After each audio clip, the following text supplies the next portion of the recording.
নমস্কার বন্ধুরা, শঙ্করী কিচেনে সকলকে স্বাগত। আজ শেয়ার করব কুলের চাটনি একটু অন্যভাবে। যেহেতু সাধারণ কুলের চাটনি থেকে এই রেসিপিটা একটু অন্য রকমের, তাই পুরো রেসিপিটার সঙ্গে থাকবেন। আশা করছি আপনাদের খুবই ভালো লাগবে। খুব টেস্টি একটা চাটনি। আজকে রান্নার প্রধান উপকরণ হচ্ছে কুল। এখানে আমি টোপা কুল নিয়েছি। কুলটা শেষ হয়ে যাওয়ার আগে এই রেসিপিটা একবার হলেও ট্রাই করবেন। কুলের বোটাগুলো আমি ছাড়িয়ে নিয়েছি, তারপর কুলগুলো আমি ধুয়ে নিয়েছি।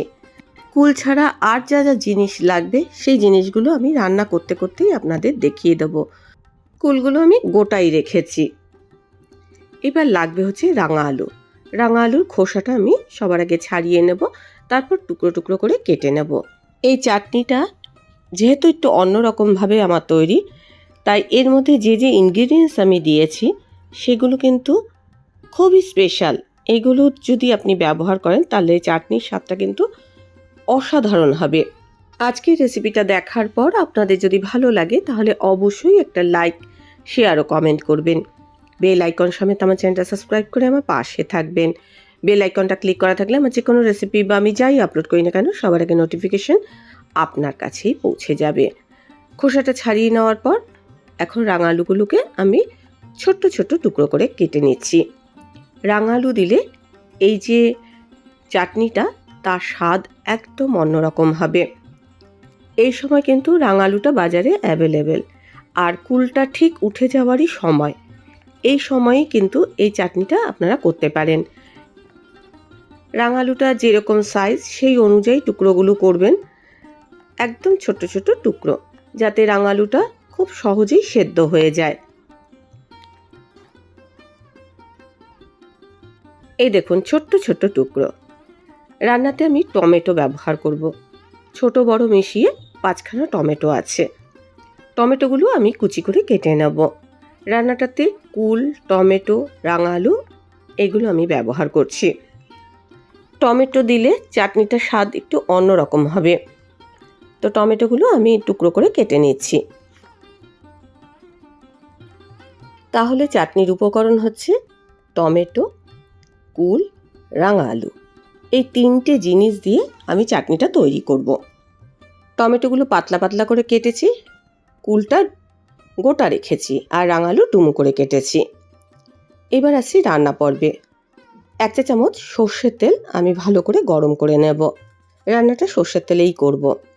1টা শুকনো লঙ্কা ফাটিয়ে দিয়ে দেব, যাতে গন্ধটা ভালো হয়, আর একটু টক ঝাল মিষ্টি হলে খেতে ভালো লাগে। 1 চিমটি 5 ফোড়ন দিলাম, আর দিচ্ছি 1 চিমটি সর্ষে। 5 ফোড়নের চুরবুর আওয়াজ বন্ধ হওয়া পর্যন্ত অপেক্ষা করব। তারপর সবার আগে আমি রাঙা আলুটা দেব। রাঙা আলুটা দিয়ে ফোড়নের সঙ্গে ভালো করে সাঁতলে নেব। মিডিয়াম টু লো ফ্লেমে রাঙা আলুগুলোকে আমি নাড়াচাড়া করব। রান্নাতে খুব বেশি তেলের ব্যবহার নেই, খুব সামান্য তেলেতেই চাটনিটা হয়ে যাবে। আর চাটনিতে খুব বেশি তেলও দিতে হয় না। দেখুন 2-1 মিনিট আমি এটা সাঁতলে নিয়েছি। তারপরে আমি নুন আর হলুদ দিয়ে আরও খানিকক্ষণ এটা নাড়াচাড়া করব।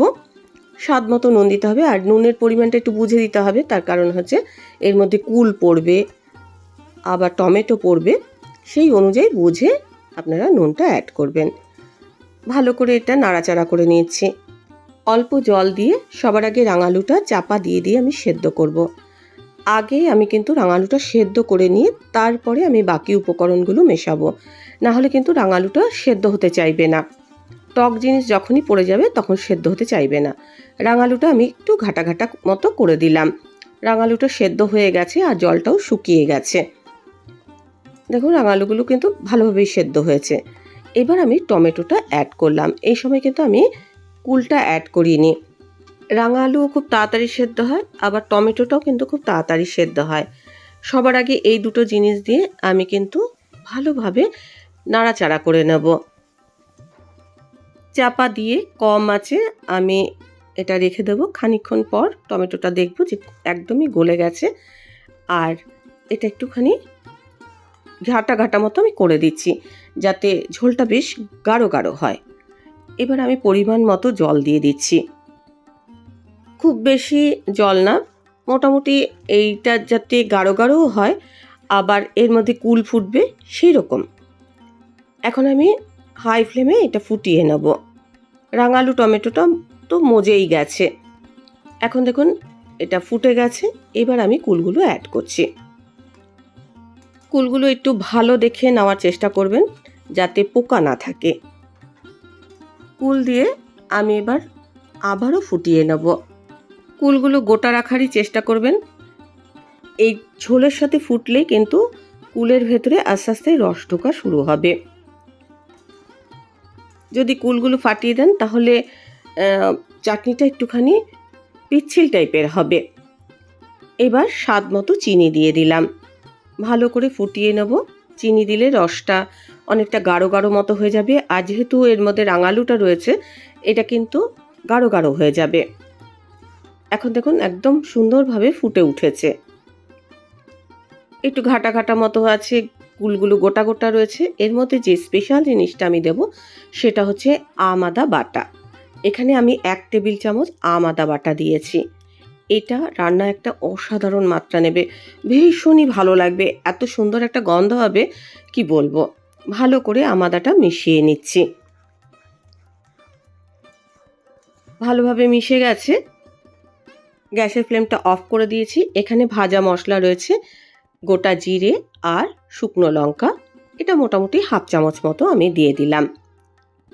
ভালো করে মিশিয়ে নেব আর চাপা দিয়ে এটা কিছুক্ষণের জন্য আমি রেখে দেব, যাতে এই আম আদা ভাজা মশলার গন্ধটা পুরো চাটনির মধ্যে মিশে যায়। পরিবেশনের জন্য চাটনিটা একেবারে রেডি। ঠান্ডা করে চাটনিটা পরিবেশন করুন। চাটনিটা একটু গাঢ় গাঢ় অবস্থাতেই নামাবেন, যত ঠান্ডা হবে তত কিন্তু গাঢ় হয়ে যাবে। যেহেতু এর মধ্যে রাঙা আলুটা একটু ঘাটা ঘাটা মতো করে দিয়েছি, চাটনিটা কিন্তু আস্তে আস্তে গাঢ় হয়ে যাবে। চাটনিটা কিন্তু অসাধারণ স্বাদ হবে। প্লিজ একবার হলেও ট্রাই করবেন। যদি ট্রাই করেন তাহলে অবশ্যই কমেন্ট বক্সে কমেন্ট করে জানাবেন আপনার চাটনিটা কেমন লেগেছে। আর রেসিপিটা ভালো লাগলে অবশ্যই একটা লাইক দেবেন, প্রচুর প্রচুর শেয়ার করবেন। আমার চ্যানেলটা ভালো লাগলে অবশ্যই সাবস্ক্রাইব করে আমার পাশে থাকবেন। আজকের রেসিপি এই পর্যন্ত। দেখা হবে নতুন কোনো রেসিপি নিয়ে নতুন কোনো এপিসোডে। এতক্ষণ আমার সঙ্গে থাকার জন্য অনেক অনেক ধন্যবাদ।